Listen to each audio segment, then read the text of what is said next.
Odontoblast discuss कर रहे थे, तो उसका हमने जनरल स्ट्रक्चर, उसकी सेल बॉडी, उसके सेल प्रोसेस की कुछ कैरेक्टरिस्टिक्स डिस्कस कर ली थी। नेक्स्ट आ जाती है ओडोंटोब्लास्ट की मॉर्फोलॉजी। अगर हम मॉर्फोलॉजी के अकॉर्डिंग देखें तो उसमें हमारे पास 3 तरह से आती हैं स्टेजेस। एक एक्टिव ओडोंटोब्लास्ट होता है, एक ट्रांजिशन होता है और एक होता है रेस्टिंग। रेस्टिंग को हम एज्ड भी कह देते हैं या रेस्टिंग, जो भी आपको इजी लगे। ठीक है, सॉरी थोड़ा सा फोकस खराब हो गया।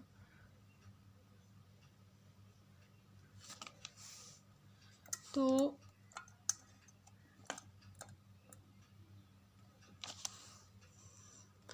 अब इसमें अगर हम बात करें एक्टिव की, तो मैं आपको यहाँ डायग्राम से बताती हूँ। ये आपकी 10 किट्स है, ठीक है। 10 किट्स से डायरेक्ट ही यहाँ पे देखें। अच्छा, ये प्री ओडोंटोब्लास्ट है, ये स्मॉल इन साइज़ है। देखें इसमें साइटोप्लाज्म भी ज़्यादा है, ओवल न्यूक्लियस है, और ये हमारे पास एंडोप्लाज्मिक रेटिकुलम, गोल्गी एपरेटस, ये सारा कुछ, और ये वैक्यूल थोड़े बहुत नज़र आ रहे हैं।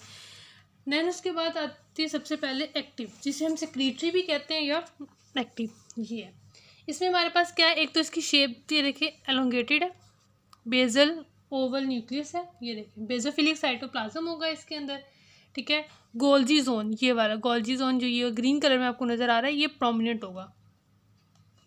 उसके अलावा इसमें बहुत सारे वेजिकल्स, ये सेक्रीटरी ग्रेन्यूल्स हमें नज़र आएंगे बहुत सारे। उसके अलावा हमारे पास एंडोप्लाज्मिक रेटिक्यूलम है, ये वाला यहाँ से इन्होंने दिखाया हुआ है। अब जो न्यूक्लियस है, न्यूक्लियस के अंदर क्रोमेटिन होगा और बहुत सारे न्यूक्लियोलाई होंगे, ठीक है। और अच्छा, सेक्रीटरी ग्रेन्यूल्स का यहाँ पे क्या फंक्शन, सेक्रीटरी ग्रेन्यूल्स क्या करेंगे, ओडोंटोब्लास्टिक प्रोसेस में जाएंगे, वहाँ पे इन्होंने क्या करना है, रिलीज़ करनी है कॉलेजनस और नॉन कॉलेजनस प्रोटीन, जिन्होंने डेंटिन सिंथेसिस में रोल प्ले करना होता है। और इसमें लाइसोसोम्स होते हैं, फिलामेंट्स होते हैं, माइक्रोफिलामेंट्स और माइक्रोट्यूब्यूल्स होती हैं। ये हमारे पास थी सेक्रीटरी। सेक्रीटरी के साथ नेक्स्ट आई थी ट्रांजिशन। ट्रांजिशन में क्या है, देखें यहाँ पे ना हमारे पास नंबर ऑफ ऑर्गेनेलिस कम हो गए, इसे कंपेयर करें, ठीक है। न्यूक्लियस क्या था हमारे पास, एपिकली आ जाएगा। ओडोंटोब्लास्टिक सेल ये थोड़ा मोटा था, ठीक है, ये वाला, और ये थोड़ा ये देखो स्मार्ट हो गया, नैरोर हो जाएगा। क्रोमेटिन होगा, रफ एंडोप्लाज्मिक रेटिकुलम की अमाउंट भी कम हो जाएगी, यहाँ पे रफ एंडोप्लाज्मिक ज़्यादा था, अब यहाँ पे हमारे पास कम हो गया। और इसमें ऑटोफेगिक वैक्यूल। अब ऑटोफेगिक वैक्यूल्स क्यों होते हैं, ये मैं आगे जाके आपको थोड़ा सा बताती हूँ। पहले हम एज देख लें। एज क्या है हमारे पास, स्मॉल इन साइज होगा।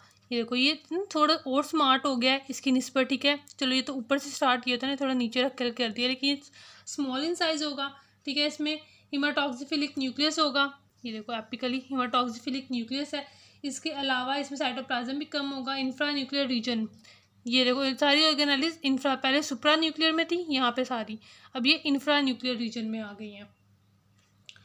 अब सुप्रा न्यूक्लियर रीजन यहाँ हमारे पास क्या होती है, हमारे पास ऑर्गेनेलिस नहीं होती, यहाँ पे सिर्फ लिपिड फील्ड वैक्यूल्स होते हैं, बड़े बड़े लिपिड फील्ड वैक्यूल्स आपको ब्लू कलर में नज़र आ रहे हैं, ठीक है। और जो सेक्रीटरी ग्रेन्यूल्स होते हैं वो हमारे पास एब्सेंट होते हैं। अब जो हमने यहाँ पे बात की ऑटोफेगिक वैक्यूल्स, हमने यहाँ पे देखा है कि ऑर्गेनेलिस कम हो रही है, सेल का साइज़ भी छोटा हो गया, तो ये जो ऑटोफेगिक वैक्यूल्स होंगे ना, इन्होंने क्या करनी, सेल की ऑटोफेगी करानी, ताकि उसके साइज़ को रिड्यूस करके उस पर ले आए। ये हमारे पास इसकी मॉर्फोलॉजी की, आप यहाँ से देख लें तो बहुत इंपॉर्टेंट। अब मैं आपको वैसे कुछ पॉइंट्स बता देती हूँ। और जो ओडोंटोब्लास्ट होते हैं उसमें हमारे पास क्या होते हैं, सीलिया होते हैं। अब सीलिया का फंक्शन क्या है, हमारे पास जो एक्सटर्नल स्टिमुलाई होता है ना, उसको उन्होंने रिस्पॉन्स करना होता है। अब अगर हम इसके लाइफ स्पैन की बात करें, या आपने ऐसी हेडिंग्स बनानी है। सबसे पहले आपने ओडोंटोब्लास्ट, जैसे हमने पहले किया था, फिर उसके बाद मॉर्फोलॉजी। मॉर्फोलॉजी में 3 आ जाती हैं, सेक्रीटरी, ट्रांजिशन और एज। एज को हम रेस्टिंग भी कह देते हैं। फिर उसके बाद नेक्स्ट हेडिंग आपकी आ जाती है सीलिया की आ जाती है। फिर उससे नेक्स्ट हेडिंग आपकी लाइफ स्पैन की आ जाती है। ये भी आप अपने शॉर्ट नोट्स बना लें, उसमें आपको ईजिली इसका कवर हो जाएगा। अच्छा, अब लाइफ स्पैन की बात करें। लाइफ स्पैन में हमारे पास जो कुछ एंड सेल्स होते हैं ना, उनकी एज होती है कि हमारे पास जितनी टूथ की एज है, जितना लंबा हमारे पास टूथ की एज होगी उतनी हमारे पास होगी। एक मरतबा अगर डिफ्रेंशिएट हो गया, ओडोंटोब्लास्ट ने डिफ्रेंशिएशन कर लिया है, तो वो दोबारा डिवाइड नहीं करेगा, उसने सिर्फ एक ही मरतबा डिफ्रेंशिएट कर देना है। फॉर एग्जांपल कोई इंजरी हो गई है, पल्प टिश्यू जो थे वो थोड़े से मतलब क्या कैविटी प्रेपरेशन में पल्प टिश्यू एक्सपोज हुआ है और ओडोंटोब्लास्ट रिमूव किए, तो हमारे पास क्या होगा, न्यू डेंटिन बनाने के लिए हमें न्यू सेल्स चाहिए। वो न्यू सेल्स कहाँ से आएंगे कि हमारे पास जो सब ओडोंटोब्लास्टिक जोन था उसके नीचे जो हमारे पास सेल रिच जोन था वहाँ से क्या करेंगे, सेल्स मूव करेंगे, ऊपर आएंगे ओडोंटोब्लास्टिक जोन में, वो ओडोंटोब्लास्ट में डिफ्रेंशिएट हो जाएंगे, फिर डेंटिन बनाएंगे। अब डिटर्मिनेंट्स कौन है डेंटिन बनाने के लिए, हमने बात पहले भी कर चुके हैं, इन्हें एनामल एपिथेलियम और हर्डविंग एपिथेलियल रूट शीट, ये दो डिटर्मिनेंट्स हैं। उसके अलावा हमारे पास इसमें हम जंक्शंस की बात करते हैं कि हमारे पास ओडोंटोब्लास्ट है तो उसमें जंक्शंस कौन कौन से, दो तरह के होते हैं, एक टाइट जंक्शंस होते हैं और एक डेस्मोसोम्स होते हैं।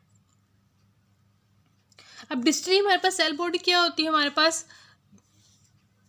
सेल बॉडी, ये सेल ओडोंटोब्लास्ट सेल है जिसके डिस्टल एंड पे क्या होता है, सेल बॉडी का प्रोसेस बना होता है, ठीक है। जो जंक्शन होता है इसे हमने पहले भी बात की कि हमारे पास एडेरेंट जंक्शन कॉम्प्लेक्स कह देते हैं। अब जो एडेरेंट जंक्शन है इसमें हमारे पास एक्टिन फिलामेंट्स होंगे जो कि टर्मिनल वेब के साथ इसे जोड़ बनाते हैं, और इसमें जोन्यूला नहीं होते, याद रखना है। ओडोंटोब्लास्ट में जब जंक्शन की बात करते हैं जोन्यूला नहीं होते। अब ये जो हमारे पास एडेरेंट जंक्शन है ये हमारे पास क्या करते हैं, पैसेज ऑफ मॉलिक्यूल्स को रेजिस्ट करते हैं कि भाई वो इसमें से पास ना करें। इसके अलावा गैप जंक्शंस क्या होंगे, वो हमारे पास लेटरल साइड पे होते हैं, ठीक है, और ये हमारे पास बेस पे भी होते हैं। और बेस पे क्यों होंगे, क्योंकि ये हमारे पास जो ये ओडोंटोब्लास्ट पड़े हुए हैं तो उसके नीचे जो फिब्रोब्लास्ट है ना उसके साथ उसको अटैच करके रखें कि भाई वो घूमे फिरे ना एक जगह पे अटैच रहे।